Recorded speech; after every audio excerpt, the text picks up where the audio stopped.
আমরা বুঝলাম হাসরের মাঠে যাদেরকে ডান হাতে আমলনামা দেওয়া হবে তাদেরকে সম্মানের সাথে পুরস্কারের হিসেবে দেওয়া হবে, আর যাদেরকে বাম হাতে আমলনামা দেওয়া হবে তাদের বুকের মাঝখান দিয়ে ছিদ্র করে সেখান দিয়ে বাম হাত প্রবেশ করিয়ে পিছন দিকে বের করা হবে, সেখান দিয়ে তাদেরকে বাম হাতে আমলনামা দেওয়া হবে। আমলনামা দিল, এরপর আমলনামা দিয়ে তাদের গলায় ঝুলিয়ে দেওয়া হবে। হাতে যে রাখছে তা না, হাতে দিছে প্রাথমিকভাবে, হাত থেকে নিয়ে আবার গলায় ঝুলিয়ে দিবে।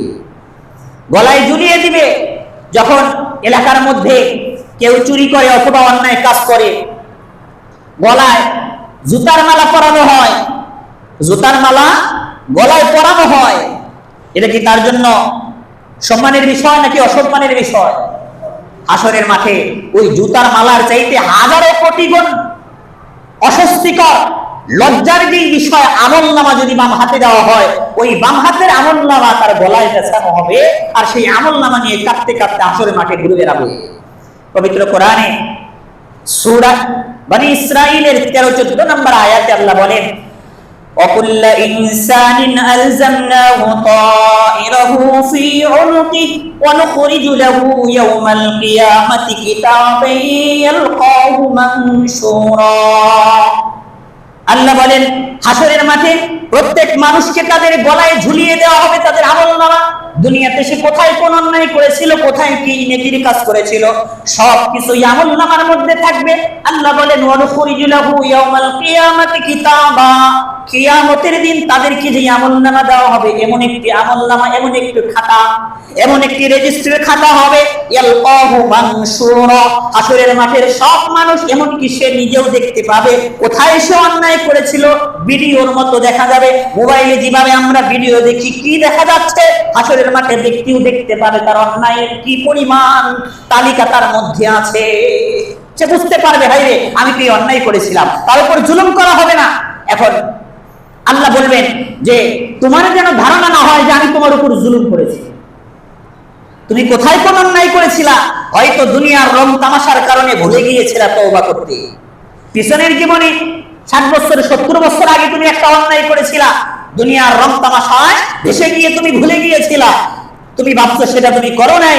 কিন্তু হাসরের মাঠে যখন আমলনামা দেওয়া হবে, তার জন্ম থেকে নিয়ে তার বিবেক হওয়া থেকে নিয়ে মৃত্যু পর্যন্ত প্রত্যেক সময়ের বিষয় তার মাথার মধ্যে ঢুকে যাবে। আরে অমুক সময় আমি অমুক জায়গায় গিয়েছিলাম, মানে ওই সময় মাথা খুলে যাবে, ইয়ালকাহু মানশুরা, সে প্রকাশিত দেখতে পারবে।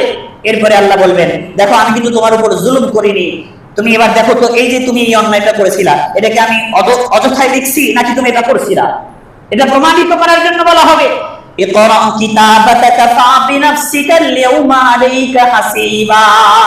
পড়ো তোমার আমলনামা, তুমি একটু যাচাই বাছাই করে দেখো, অনুসন্ধান করে দেখো যেটা তুমি করো নাই এমন কিছু আমি লিখছি কিনা, অথবা যেটা তুমি করছিলা নেকের কাজ করছিলা ওটা আমি লিখে নাই এমন কোন বিষয় আছে কিনা। তুমি তোমার আমলনামাটা তুমি পড়ো। আজকে তোমার বিবেক খোলা, আজকে তোমার মাথা আমি খুলে দিয়েছি। দুনিয়াতে তোমার মাথার ব্রেন ছিল না, তুমি মনে রাখতে পারো নাই, কিন্তু হাসরের মাঠে সবাইকে তাদের কৃতকর্মের ফলাফল স্মরণ করানোর জন্য আল্লাহ সবার মাথার ব্রেন বাড়ায় দেবে। তার পিছনের জীবনের সবকিছু তাকে স্মরণ করাই দিবে, যেন আল্লাহর উপর সামান্যতম ধারণা না থাকে।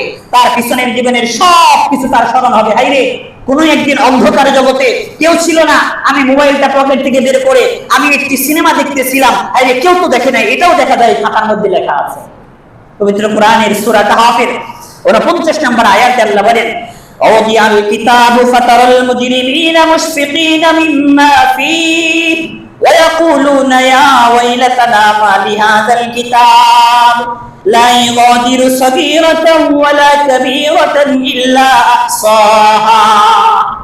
আল্লাহ বলেন প্রত্যেক মানুষের সামনে যখন তাদের আমলনামার খাতাগুলো উপস্থিত করা হবে, যারা অপরাধী ছিল দুনিয়ার মধ্যে অন্যায় কাজ করেছিল তারা তো অস্থির হয়ে যাবে, হায় রে আজকে তো আমার সব গোমর ফাঁস হয়ে যাবে। তারা চিন্তা করবে কোন একদিন অন্ধকার জগতে কেউ ছিল না, টেবিলের নিচ দিয়ে আমি ঘুষের টাকা নিয়েছিলাম, কোন একদিন আমার নিম্ন স্তরের কোন ব্যক্তি আমার কর্মচারীকে আমি ধমক দিয়েছিলাম, লা সাগীরাতান ওয়ালা কাবীরাতান ইল্লা সাহা, দুনিয়াতে আমি ক্ষুদ্রতম যেই কাজ করেছি সেটাও আমলনামার মধ্যে লিপিবদ্ধ আছে। ওয়াজাদু মা আমিলু হাযিরা। আল্লাহ বলেন দুনিয়ার সব কর্মের ফলাফল সে কি করেছিল সবকিছুই তার আমলনামার মধ্যে দেখতে পারবে। আল্লাহ বলেন ওয়ালা ইয়াজলিমু রাব্বুকা আহাদা। এ নবী আপনি ভালো করে জেনে রাখেন, হাসরের মাঠে যখন আমলনামা দিব কার উপর আপনার রব জুলুম করবে না, সে যা করেছিল সবকিছুই তার খাতার মধ্যে লেখা থাকবে। পরিস্থিতিটা কেমন হবে? আজকাল আমরা আমাদের অপরাধগুলো গোপন করার জন্য মানুষ হত্যা করে ফেলি, আছে কিনা? একটা মেয়ের সাথে আকাম করেছে একজন, আরেকজন দেখছে, বিচারার তো ইজ্জত শেষ, বিচারার ঘরের মধ্যে সন্তান আছে, তার স্ত্রী আছে, এটা যদি তারা জানতে পারে তাহলে তো এলাকার মধ্যে সে মারা কামারা হয়ে যাবে। এই কারণে তার অপরাধ ঢাকার জন্য আরেকজন মানুষকে হত্যা করে, আছে না নাই? মায়ের সাথে, একটা সন্তানের মায়ের সাথে সে জিনা করেছে, পরকিয়া করেছে, সন্তান দেখতে পাচ্ছে, শিশু বাচ্চা বুঝতে পারে না, তবুও ভিতরে ভয়, এই সন্তান যদি আরেকজনকে বলে দেয় ওই সন্তানকে হত্যা করে ফেলতেছে। নিজের অপরাধ ঢাকার জন্য, এক অপরাধকে ঢাকার জন্য হাজারো শত শত অপরাধ করতেছে, আছে না নাই? এই যে আমাদের পতিত সরকার যে বিচারা দেশ থেকে পালায়ে গেছে, এই বিচারা নিজেদের অপরাধকে ঢাকার জন্য কত শত অন্যায় করেছিল। যেমন আমাদের হেফাজত ইসলামের শাপলা চত্বরের যে ঘটনা, ওটাকে ঢাকার জন্য দেশবাসীর কাছে সরকারিভাবে সংসদের মধ্যে কত হাজারো মিথ্যা কথা বলেছে, সেটা আপনারা জানেন না? বিডিআর হত্যাকাণ্ডের ঘটনা, এটাকে ধাপা চাপা দেওয়ার জন্য কত মানুষকে এখনো জেলে রাখছে, বিডিআর এর সৈন্যবাহিনীর এখনো জেলের মধ্যে আছে, অথচ তারা কিন্তু নিরাপরাধ।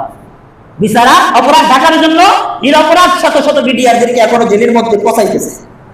তো মানুষের ইজ্জত এটা অনেক বড় জিনিস, সে অপমান না হোক এটা সে চায়, তার প্রেস্টিজ নষ্ট না হোক, প্রয়োজনে সে দুনিয়া ধ্বংস করে ফেলুক।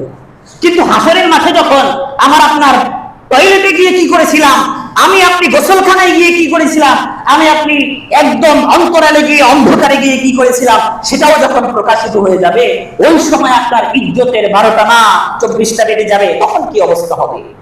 এ কারণে আমাদের ভেবে থাকা উচিত, আমি যে অন্যায় করতেছি, আমি যে অপরাধ করতেছি, এটা কেউ না দেখলে হাসরের মাঠে আমার রব যে এখন দেখতেছে, হাসরের মাঠে আমলনামায় লেখা থাকবে, দেখি না? আমলনামায় লেখা থাকবে।